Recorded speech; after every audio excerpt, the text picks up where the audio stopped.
Pero vamos a meternos con nuestro primer tema, vamos a hablar con nuestro especialista Martín Simonetta, él es economista, y vamos a hablar de algo que tenemos que conocer. ¿Cuál es la repercusión de lo que pasa en Venezuela en la economía mundial? Martín, ¿cómo estás?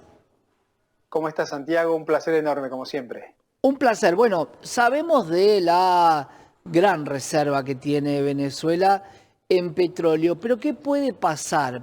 Hoy es uno de los países que junto con la Argentina más inflación manejan en el globo, pero ¿puede haber algún tipo de sanciones al país por no ser una democracia tan transparente como el mundo quiere?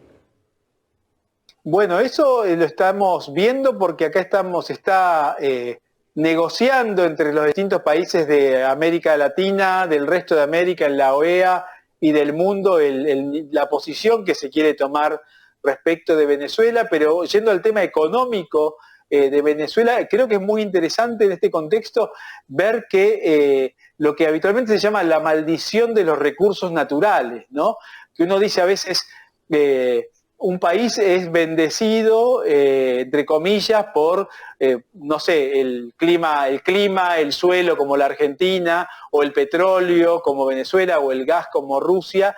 Sin embargo, en el caso de Venezuela vemos una situación muy paradójica, donde vemos que 9 de cada 10 exportaciones tienen que ver con petróleo, pero a la vez también 9 de cada 10 personas son pobres, ¿no? Y asimismo, otro dato interesante es que es el país número 22 en términos de producción de petróleo, pero es el número 1 en términos de las reservas de petróleo, ¿no? Lo cual le da un poder estratégico realmente impresionante a nivel planetario. Está por encima de Arabia Saudita las reservas de petróleo de Venezuela, ¿no? Y uno dice, qué paradoja, ¿cómo puede ser que dada el nivel de riquezas naturales, esté con el nivel de pobreza que todos conocemos y que está llevando a la situación que se está definiendo en materia de política institucional respecto de Maduro y casi un cuarto de siglo de inestabilidad política y económica, ¿no? Cerca de una hiper, ahora bajando un poco la inflación.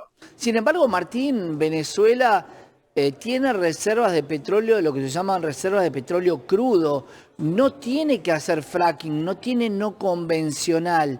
¿Cuál es la explicación por la cual no hay una mayor cantidad de barriles diarios que se extraen de Venezuela?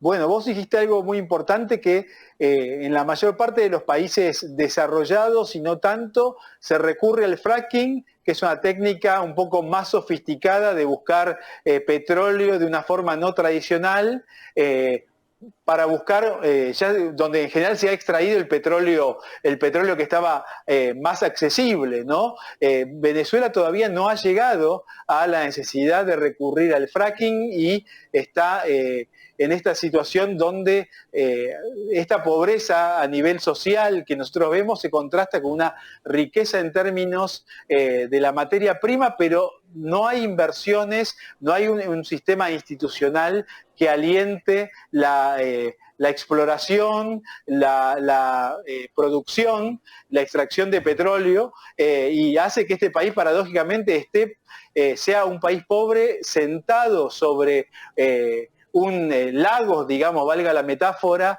del oro negro, ¿no? Como es lo que sucede en Venezuela. Ahí, Martín, te pregunto, los grandes jugadores del mundo a nivel económico, a nivel población y a nivel PBI, como son China y los Estados Unidos, que no tienen, al parecer, ideológicamente tantas diferencias, porque muchos creen que el régimen de Nicolás Maduro es un régimen de izquierda y sin embargo muchos hablan de que es un régimen de derecha. ¿Por qué Estados Unidos no provee, o China a través de sus grandes compañías, la tecnología para la extracción del petróleo? ¿Cuál es el conflicto en Venezuela? Porque lo que vos planteás, Martín, es muy concreto. Un país rico, con recursos de fácil extracción, termina siendo un país pobre. Y esto, de alguna manera, no me hace olvidar que la Argentina tiene más del 50% de gente pobre. ¿Pasa lo mismo? ¿Cuál es eh, la realidad económica de estos países? ¿Es la corrupción Bueno, el problema?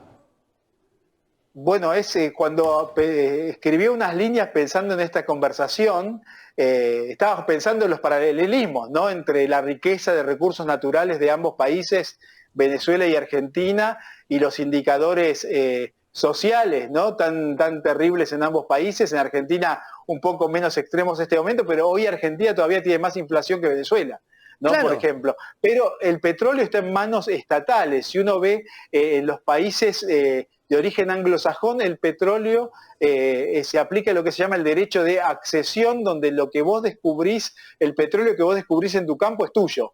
Acá si vos descubrís petróleo en tu campo, por ejemplo, en lo que es América Latina, ¿no? La herencia hispánica, descubrís petróleo en tu propiedad, esto pasa a ser del Estado, o sea, de YPF, de PDVSA, etcétera, con lo cual en muchos casos se oculta si vos tenés petróleo para que no te vengan, te rompan el campo y no te den nada, o te den muy poquito en términos de lo que se extrae.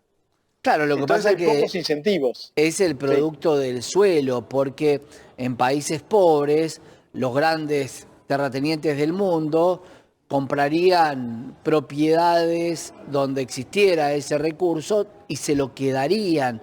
Volvería una fiebre del petróleo, pero para comprar los territorios, que esto es algo que se teme mucho respecto al litio, porque con el litio no hay tanta situación respecto a la extracción. Al existir un salar, el salar puede ser privado.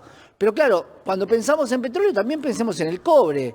Uno diría, ¿por qué Venezuela no extrae esa cantidad de petróleo que tiene y lo llevaría a la Argentina? ¿Por qué Argentina extrae tan poco cobre respecto de lo que lo hace Chile?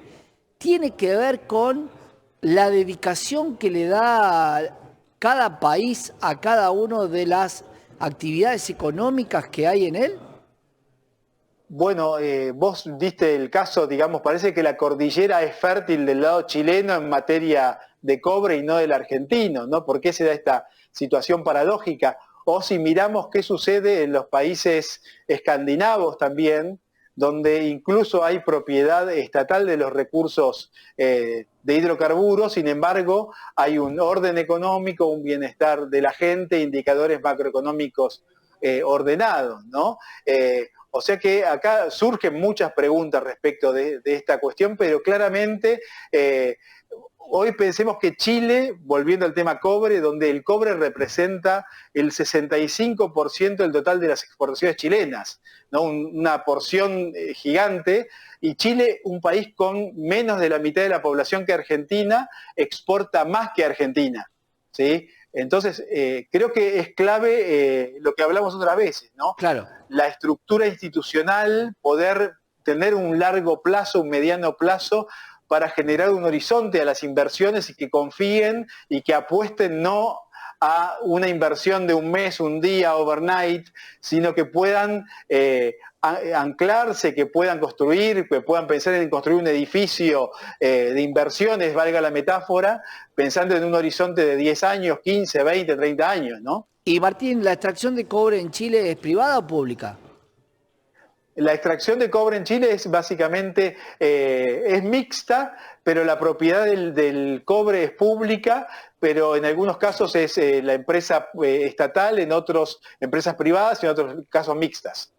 Pregunto si la diversificación a veces no hace perder este tipo de oportunidades, ¿no? Porque cuando no sos tan rico en recursos y estás más limitado y lo que tenés es un mar y una cordillera, porque prácticamente es muy difícil cualquier otro tipo de actividad, claro, te podés centrar en en esas dos actividades. La Argentina, al ser tan diversa, posiblemente ha desarrollado otras actividades y relegado estas. Sí, yo creo que no tenemos que pensar en esto como un juego de suma cero entre materias primas o bienes con mayor valor agregado, sino pueden crecer los dos sectores a la Claro. vez. De hecho, pensemos en los 90, cuando asume Menem, las exportaciones argentinas eran 8.000 millones de dólares. Cuando se retira pasan a ser 28.500 millones de dólares.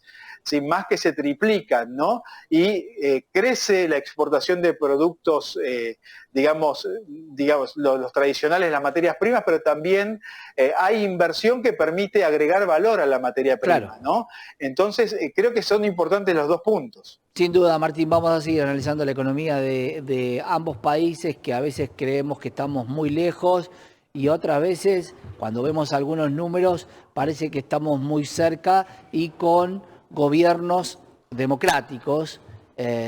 Veremos qué es lo que pasa con la situación de Maduro y de Venezuela. Gracias, Martín. Un fuerte abrazo, Santiago. Un Nos fuerte vemos. abrazo Gracias. y que sigas bien. Martín Simonetta, economista, hablándote de la situación de Venezuela y los recursos naturales, que a veces tener recursos naturales no garantiza el éxito de un país.